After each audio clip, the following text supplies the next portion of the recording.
আমাদের চ্যানেলের সমস্ত গল্পের নোটিফিকেশন সবার আগে পাওয়ার জন্য এখনই সাবস্ক্রাইব করুন আমাদের চ্যানেলটি এবং পাশে থাকা বেল আইকনটি প্রেস করে অল করে দিন। হরেবল উইকেন্ডে আজ আপনাদের জন্য মঞ্জিল সেনের লেখা গল্প অয়েল পেন্টিং। আজকের গল্প পাঠে এবং গল্পের সূত্রধার আমি অতনু। শুরু হচ্ছে অয়েল পেন্টিং।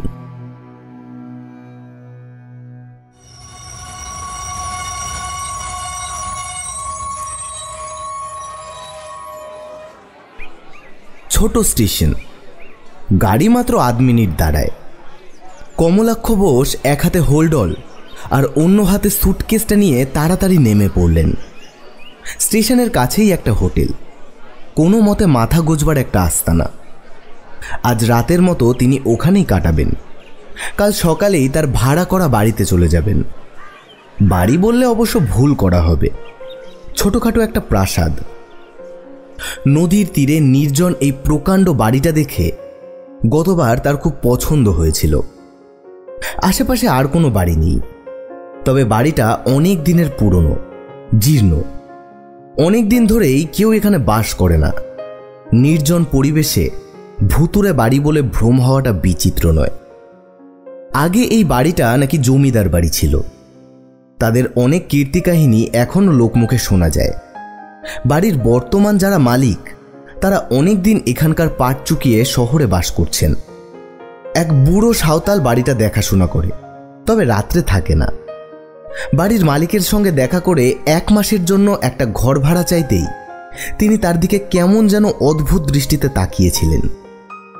ভদ্রলোকের বয়স হয়েছে, 60 তো হবেই, কিন্তু এখনো বলিষ্ঠ চেহারা। আভিজাত্যের ছাপ চেহারায় ফুটে উঠেছে। ভদ্রলোক কিছুক্ষণ চিন্তা করে বলেছিলেন, একটা ঘর কেন, আপনাকে আমি গোটা বাড়িটাই নামমাত্র মূল্যে ভাড়া দিতে পারি, কিন্তু আমার উপদেশ যদি শোনেন তবে আপনার ও বাড়িতে রাত না কাটানোই মঙ্গল। কমলাক্ষ ভদ্রলোকের কথায় বিস্মিত হয়েছিলেন, কারণ জানতে চেয়েছিলেন, কিন্তু ভদ্রলোক আর কিছু ভেঙে বলেননি। যাই হোক, কমলাক্ষর নাছোড়বান্দা ভাব দেখে তিনি শেষ পর্যন্ত বাড়ির চাবি তার হাতে তুলে দিয়েছিলেন।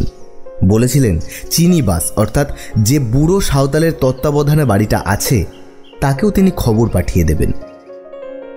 একটা বিশেষ কারণেই ওই বাড়িটা কমলাক্ষর খুব পছন্দ হয়েছিল। বাংলাদেশের পাঠক পাঠিকার কাছে কমলাক্ষর নামে একটা শিহরণ আনে। রহস্য গল্পের স্রষ্টারূপে তিনি বাংলা সাহিত্যে এক নতুন যুগের অবতারণা করেছেন বললে অত্যুক্তি করা হবে না। গোয়েন্দা গল্প তিনি লেখেন না, তার উপজীব্য হল ভৌতিক, ভয়াল, বিভীষিকাপূর্ণ গল্প ও কাহিনী। প্রেততত্ত্ব সম্বন্ধে তার অগাধ পাণ্ডিত্য, তাই পৈশাচিক কাহিনী রচনায় তিনি সিদ্ধহস্ত। ইংরেজিতে ড্র্যাকুলা কাহিনীর মতো তার গল্প কাহিনী ও পাঠক পাঠিকাদের চুম্বকের মতো আকর্ষণ করে। রোমাঞ্চ ও ভয়ে তাদের লোম খাড়া হয়ে ওঠে, কিন্তু তবু রুদ্ধ নিঃশ্বাসে পড়া চাই। এইসব বিশেষ ধরনের হরর স্টোরি লেখার জন্য বিশেষ পরিবেশ না হলে চলে না। কমলাক্ষ প্রতিটা গল্প ও কাহিনী লেখার আগে তাই উপযুক্ত পরিবেশের সন্ধানে বেরোতেন। নির্জন ভৌতিক পরিবেশে এ ধরনের গল্প যত রসোত্তীর্ণ হয় তা শহরের কোলাহলের মধ্যে সম্ভব নয়।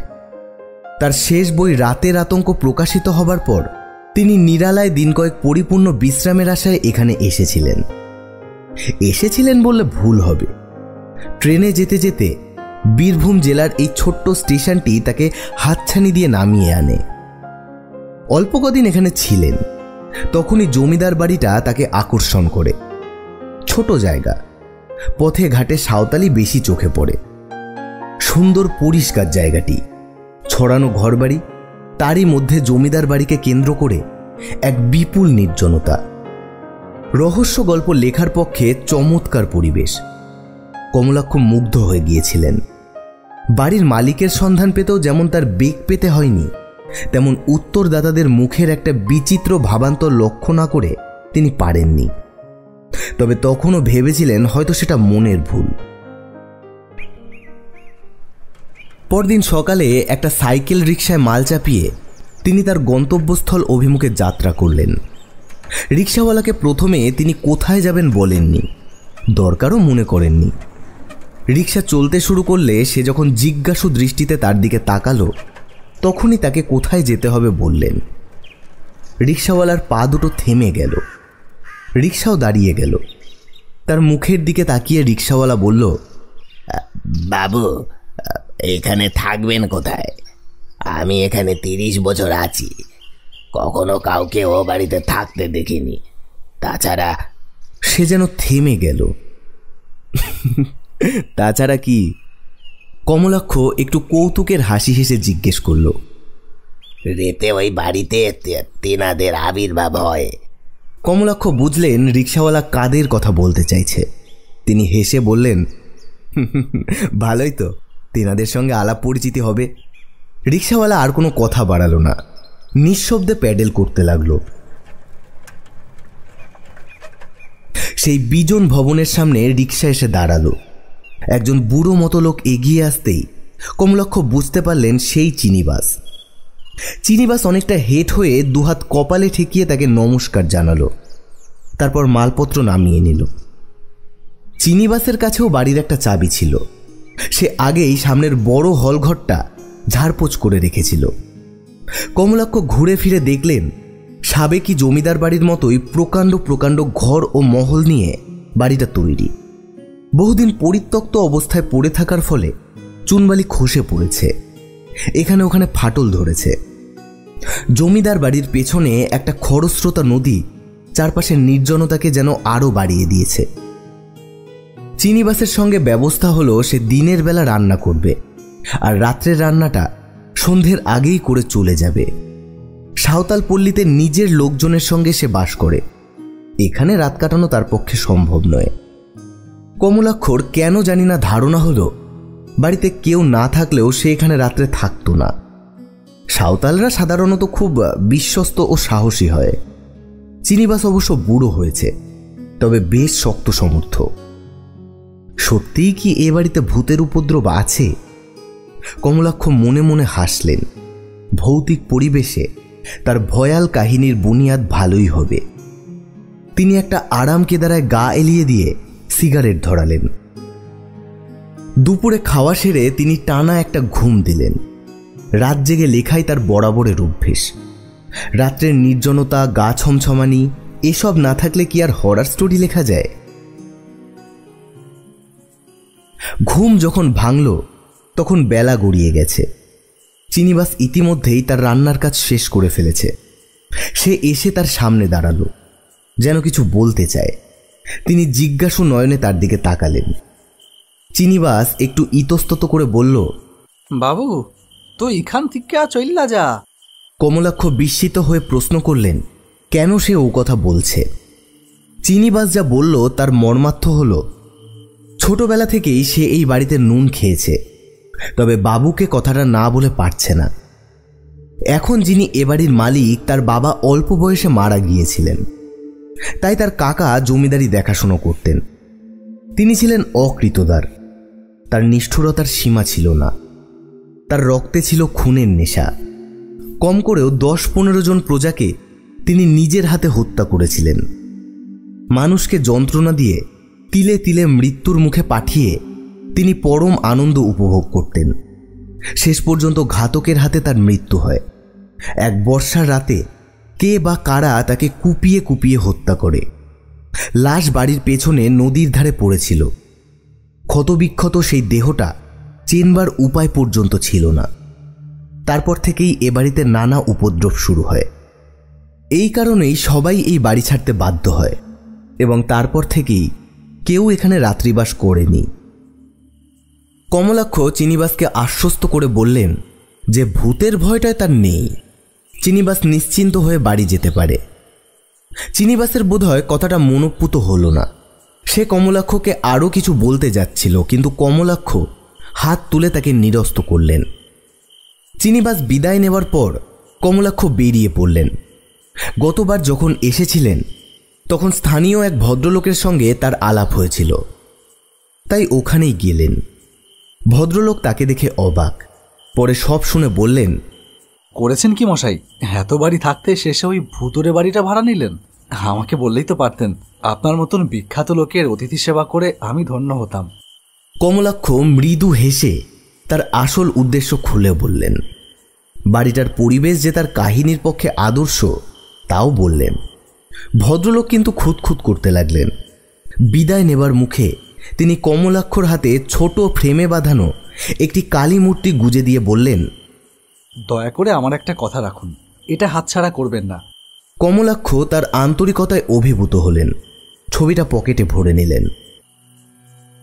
রাত্রে খাওয়া দাওয়া সেরে তিনি কাগজ কলম নিয়ে বসলেন।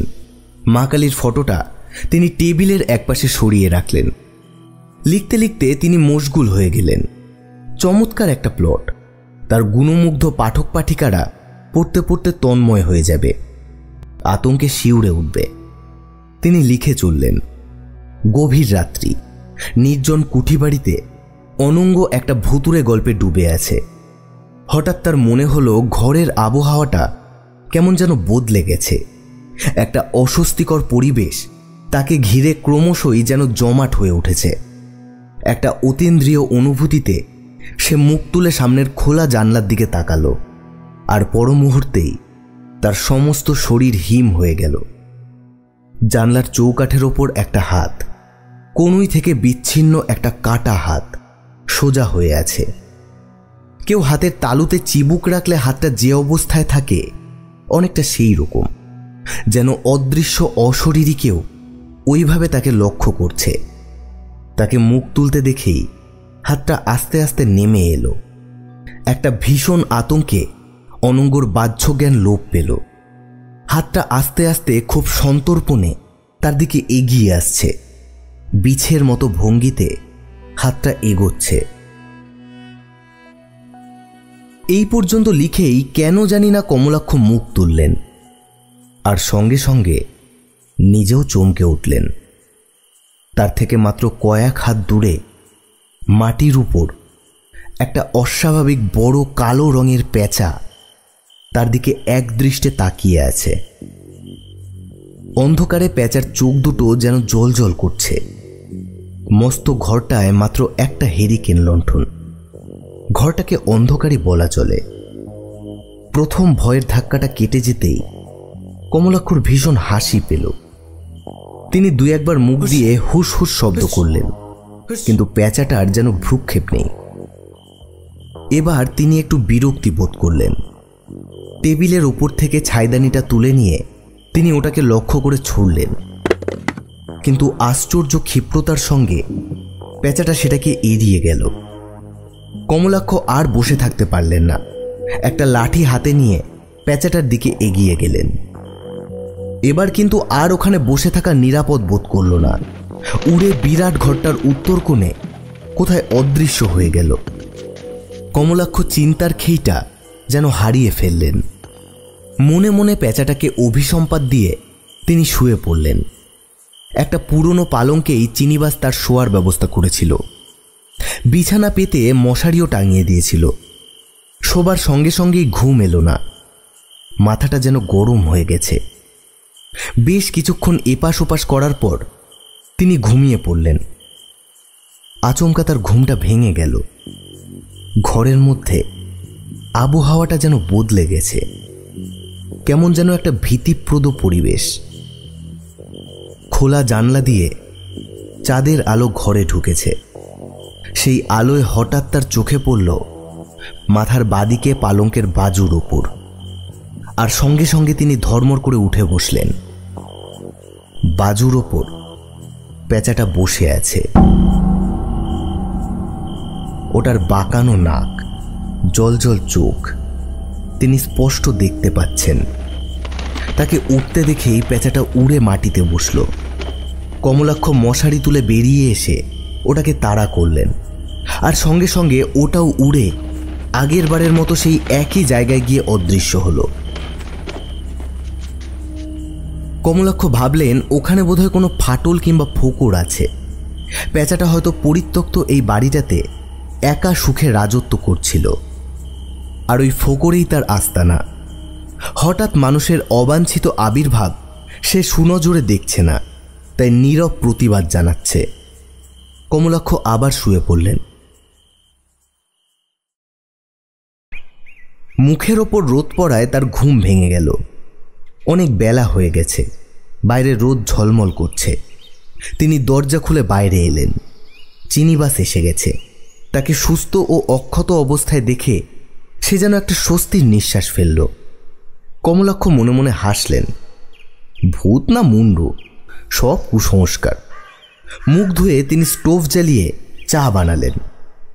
এসব জিনিস তার সঙ্গে সঙ্গেই থাকে। চা আর বিস্কুট দিয়ে প্রাতরাশ সেরে তিনি বেরিয়ে পড়লেন। পথেই দেখা তার পরিচিত ভদ্রলোকের সঙ্গে। তিনি তার খোঁজ নিতে এদিকেই আসছিলেন। তাকে দেখে ভদ্রলোকের মুখ উদ্ভাসিত হয়ে উঠল। কমলাক্ষ বললেন, দেখছেন তো বহাল তবিয়তে আছি, ভূত আমার ঘাড় মটকায়নি। ভদ্রলোক উত্তরে বললেন, আমিও মনে প্রাণে তাই চাইছি। কথায় কথায় কমলাক্ষ তার রাত্রের অভিজ্ঞতা বললেন। পেঁচার কথা শুনেই ভদ্রলোকের মুখ গম্ভীর হয়ে গেল। তিনি বললেন, কালো পেঁচা, লক্ষণ ভালো নয়। কমলাক্ষ একটু কৌতূহলী হয়ে ভদ্রলোকের ও কথা বলার কারণ জিজ্ঞেস করলেন। কালো পেঁচা অলক্ষণে মৃত্যুর ইঙ্গিত দেয়। কমলাক্ষ হো হো করে হেসে উঠলেন। সেদিন রাত্রে খাওয়া দাওয়ার পর তিনি আবার অসমাপ্ত পাণ্ডুলিপিটা নিয়ে বসলেন। বিভোর হয়ে তিনি লিখছেন। কলম সাদা কাগজের বুকে খসখস করে কালির আঁচড় টেনে চলেছে। হঠাৎ একটা ভয়ানক অস্বস্তিতে তিনি মুখ তুললেন, আর সঙ্গে সঙ্গে পেঁচাটার জলজলে চোখের ওপর তার দৃষ্টিটা স্থির হয়ে গেল। কালকের মতো আজও ওটা মাটিতে বসে তার দিকে তাকিয়ে আছে। একটা খল ক্রূর দৃষ্টি। কমলাক্ষর গায়ে কাটা দিয়ে উঠল। পরেক্ষণে সাহস সঞ্চয় করে তিনি হাতের কাছে লাঠিটা সজোরে ওটার দিকে ছুঁড়ে মারলেন। লক্ষ্য তার ঠিকই হয়েছিল, কিন্তু পেঁচাটা ঠিক সময় দুপায়ে লাফিয়ে সরে গেল, আর লাঠিটা সশব্দে মাটিতে আছড়ে পড়ল। তিনি উঠে লাঠিটার দিকে যেই এগোবেন, অমনি পেঁচাটা গতকালের মতো উড়ে সেই একই জায়গায় অদৃশ্য হয়ে গেল। কমলাক্ষ মনে মনে ঠিক করলেন, দিনের আলোয় ওই জায়গাটা পরীক্ষা করে দেখবেন।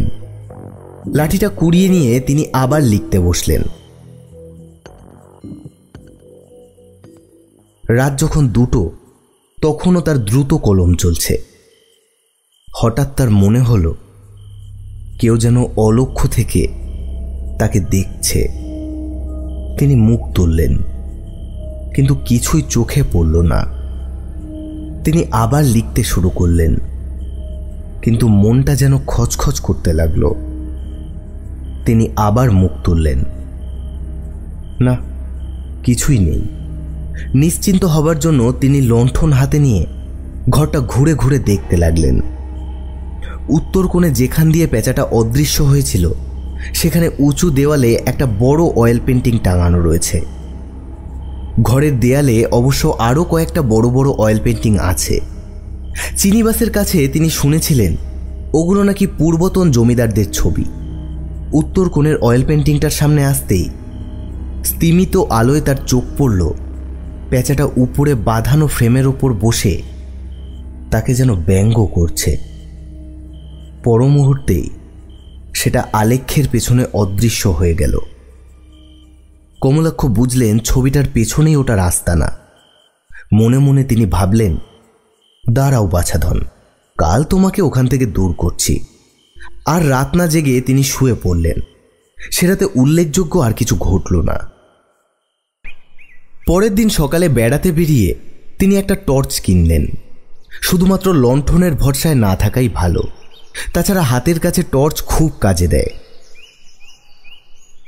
পেঁচার বাসাটা নির্মূল করার কথাটা দিনের আলোয় তিনি ভুলেই গিয়েছিলেন। হঠাৎ মনে পড়ায় তিনি একটা টেবিল ও চেয়ার অয়েল পেন্টিংটার তলায় টেনে আনলেন। তারপর টেবিলের ওপর চেয়ারটা পেতে লাঠি হাতে চেয়ারে দাঁড়ালেন। লাঠি দিয়ে ছবির পেছনে খোঁচা মেরে এমনকি ছবিটা খুলে ধরেও কিন্তু তিনি পেঁচাটার দেখা পেলেন না। তিনি একটু আশ্চর্যই হলেন, কারণ পেঁচা দিনের বেলা দেখতে পায় না। তাই ওর আস্তানা ছেড়ে গেল কোথায়? একটা অকারণ অস্বস্তিতে তার মন ভরে গেল। আর ঠিক এই সময় তার চোখে পড়ল আলেখ্যের ওপর। তিনি ওটার একেবারে মুখোমুখি দাঁড়িয়ে আছেন। ছবির মুখটা যেন তার দিকেই তাকিয়ে আছে। কি হিংস্র নিষ্ঠুর দৃষ্টি! তিনি শিউরে উঠে তাড়াতাড়ি নেমে পড়লেন। একটা স্বদেহ, একটা আবছা আবছা আকার যেন তার মনের মধ্যে রূপ নেবার চেষ্টা করছে। অবিকল ওই দৃষ্টি তিনি যেন কোথায় দেখেছেন। চিন্তা করতে করতে হঠাৎ তিনি চমকে উঠলেন। মনে পড়েছে গতকাল রাত্রে পেঁচাটার দু চোখে ওই একই দৃষ্টি তিনি লক্ষ্য করেছিলেন। পেঁচার মুখের সঙ্গে ছবির মুখের কোথায় যেন একটা অদ্ভুত সাদৃশ্য। মন থেকে তিনি এই চিন্তাটা দূর করে দিতে চাইলেন। তারও কি মতিভ্রম হল? বাইরে এসে চিনিবাসকে তিনি ওই আলেখ্যটা কার জিজ্ঞেস করলেন। চিনিবাস তার দিকে কেমন যেন অদ্ভুত দৃষ্টিতে তাকিয়ে রইল। তারপর জানালো ওটাই হলো সেই কুখ্যাত জমিদারের ছবি, যিনি খুন হবার পর থেকেই এই বাড়িতে ভূতের উপদ্রব শুরু হয়। কথা শেষ করে চিনিবাস প্রায় চেঁচিয়ে উঠে বললেন, বাবু, এখনো সময় আছে বটে, তুই এখান থেকে পালিয়ে যা।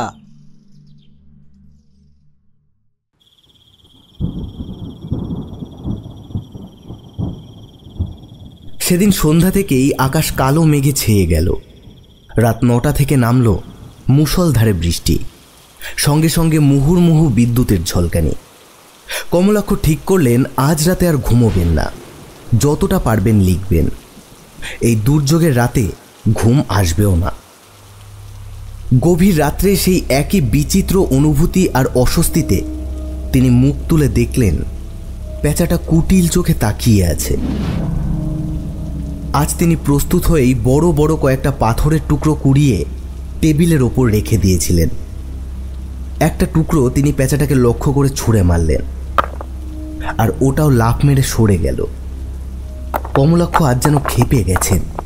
একটার পর একটা পাথরের টুকরো তিনি ছুঁড়তে লাগলেন, আর পেঁচাটাও অসাধারণ ক্ষিপ্রতার সঙ্গে সেগুলো এড়াতে লাগলো। হঠাৎ একটা টুকরো পেঁচাটার মুখে সজোরে আঘাত করলো, আর ওটা চিৎকার করে উঠল। তীক্ষ্ণ অথচ কর্কশ কণ্ঠের ধ্বনি ঝড় বৃষ্টির শব্দকে ছাপিয়ে একটা ভয়াবহ আর্তনাদের মতো শোনালো। কমলাক্ষ স্তম্ভিত হয়ে গেল। ঠিক যেন মানুষের মতো চিৎকার, কিন্তু পৈশাচিক। পর মুহূর্তে পেঁচাটা শূন্যে লাফিয়ে তার দিকে দুরন্ত আক্রোশে তেড়ে এলো। কমলাক্ষ পাশে রাখা মোটা লাঠিটা দুহাতে ধরে অন্ধের মতো শূন্যে চালাতে লাগলেন। পেঁচাটা কয়েকবার হিংস্রভাবে তার মাথার উপর চক্কর দিয়ে আবার সেই উত্তর কোণে উড়ে গেল। অন্ধকারে আর ওটাকে দেখা গেল না। কমলাক্ষ কয়েক মিনিট নিশ্চল হয়ে দাঁড়িয়ে রইলেন। ঘটনার আকস্মিকতায় তিনি যেন বোবা হয়ে গেছেন। তার সর্বাঙ্গ দিয়ে দরদর করে ঘাম ঝরছে। একটু ধাতস্থ হতেই কি মনে হতে টর্চটা হাতে নিয়ে তিনি এগিয়ে গেলেন। তারপর উত্তর কোণের দেওয়ালে ঝুলন্ত অয়েল পেন্টিংটার ওপর আলো ফেললেন। আলোটা ছবির মুখের ওপর পড়তেই তিনি ভয়ানক চমকে উঠলেন। তার পা দুটো যেন কেউ মাটির সঙ্গে স্ক্রু দিয়ে আটকে দিয়েছে। ছবিটা যেন কদর্য ঘৃণা নিয়ে তারই দিকে তাকিয়ে আছে, আর ছবির মুখে নাকের পাশ দিয়ে রক্তের মতো একটা ক্ষীণ রেখা নেমে এসেছে। উজ্জ্বল আলোয় কমলাক্ষ স্পষ্ট সেটা দেখতে পেলেন। হতবুদ্ধির মতো তিনি টেবিলের কাছে ফিরে এলেন। তার জ্ঞান বুদ্ধির অগম্য এই অদ্ভুত ঘটনা তাকে যেন পঙ্গু করে ফেলেছে। জীবনে এই প্রথম তিনি ভয় কাকে বলে তা মর্মে মর্মে উপলব্ধি করলেন। কতক্ষণ দাঁড়িয়েছিলেন খেয়াল নেই। বাইরে বৃষ্টির দাপট যেন ক্রমশ বেড়েই চলেছে। একবার ভাবলেন এই ঝড় বৃষ্টি মাথায় করেই তিনি বেরিয়ে পড়েন। এই ভুতুড়ে পরিবেশ আর এক মুহূর্তও না। মনের ইচ্ছাটা ক্রমেই প্রবল হয়ে উঠল। এক হাতে টর্চ আর অন্য হাতে লাঠিটা তুলে নিয়ে প্রস্তুত হয়ে নিলেন। আর ঠিক সেই সময় তার চোখে পড়ল কয়েক হাত দূরে মাটিতে বসে থাকা পেঁচাটার উপর। তীক্ষ্ণ দৃষ্টি দিয়ে ওটা তাকেই লক্ষ্য করছে, যেন তার মনের ভাব ওর অজানা নেই। একটা দারুণ ব্যর্থতা আর অবসাদ তাকে আচ্ছন্ন করে ফেলল। হতাশায় তার মন ভরে গেল। পরক্ষণেই তিনি গা ঝাড়া দিয়ে সোজা হয়ে দাঁড়ালেন। না, এত সহজে তিনি আত্মসমর্পণ করবেন না, শেষ পর্যন্ত দেখবেন। লাঠি হাতে আবার তিনি পেঁচাটাকে তেড়ে গেলেন। ওটাও উড়ে উপরে উঠল, কিন্তু এবার আর সস্থানে অদৃশ্য হল না। একটা জানলার পাল্লার উপর বসে তার হাবভাব লক্ষ্য করতে লাগল। কমলাক্ষ আর ওটাকে তাড়া করলেন না, পায়ে পায়ে ছবিটার দিকে এগিয়ে গেলেন। ছবিটা যেন চুম্বকের মতো তাকে আকর্ষণ করছে। ছবিটার সামনে দাঁড়িয়ে তিনি আবার টর্চের বোতাম টিপলেন। তারপর অয়েল পেন্টিংটার দিকে বিমূঢ়ের মতো তাকিয়ে রইলেন। দেওয়ালে শুধু শূন্য ফ্রেমটা ঝুলছে। ভেতরে ছবিটা যেন জাদু মন্ত্র বলে অদৃশ্য হয়েছে। একটা তীক্ষ্ণ বিপদাত্মক হাসির শব্দে তিনি ভয়ানক চমকে উঠলেন। হাসির শব্দটা আসছে পেঁচাটা যেখানে বসেছিল সেদিক থেকে।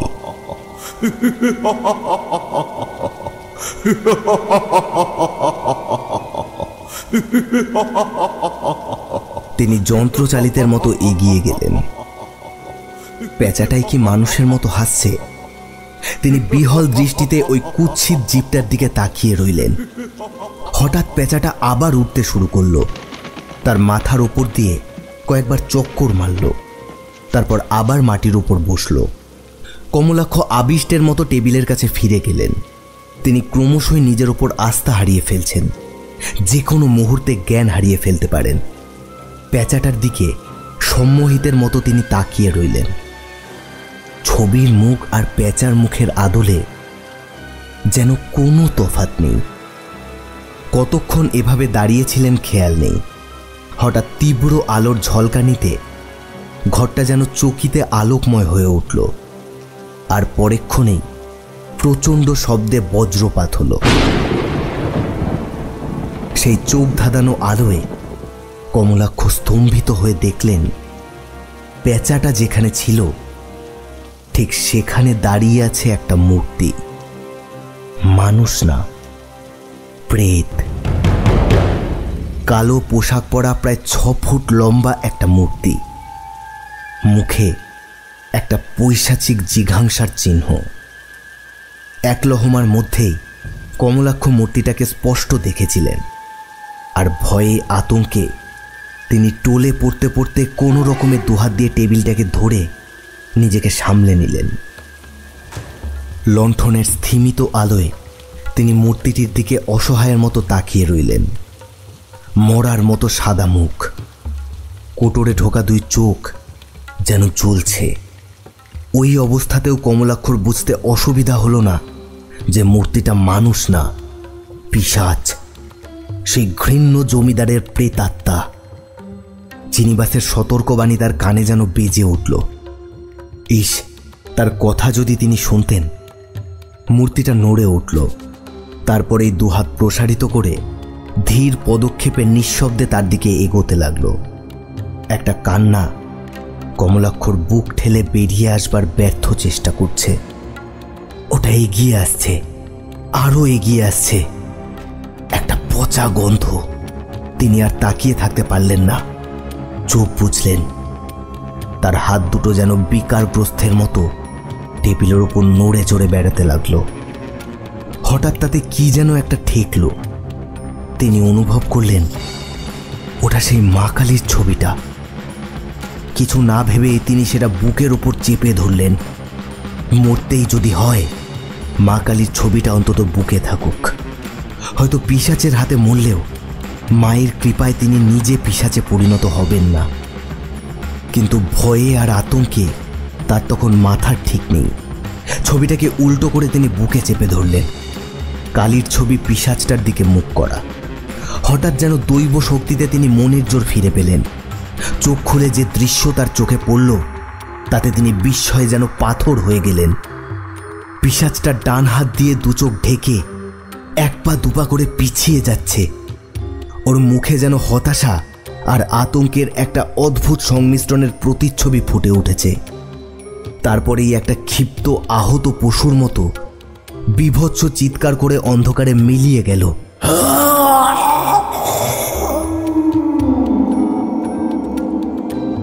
আর সঙ্গে সঙ্গে কমলাক্ষ জ্ঞান হারিয়ে মাটিতে লুটিয়ে পড়লেন।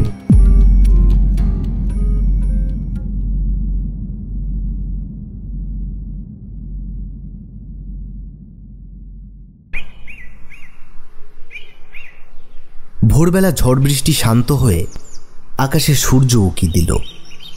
কাজ করতে করতে চিনিবাসের হঠাৎ খেয়াল হলো, বাবু তো এখনো ঘুম থেকে উঠল না। এত দেরি তো তার হয় না।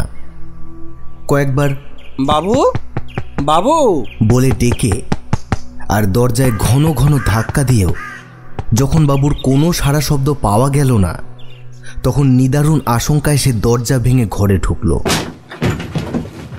অবাক হয়ে সে দেখল বাবু মাটিতে চিত হয়ে অঘোরে ঘুমোচ্ছে, আর তার বুকের ওপর রয়েছে ছোট্ট ফ্রেমে বাঁধানো বিপত্তারিণী কালীর এক ভয়াবহ মূর্তি।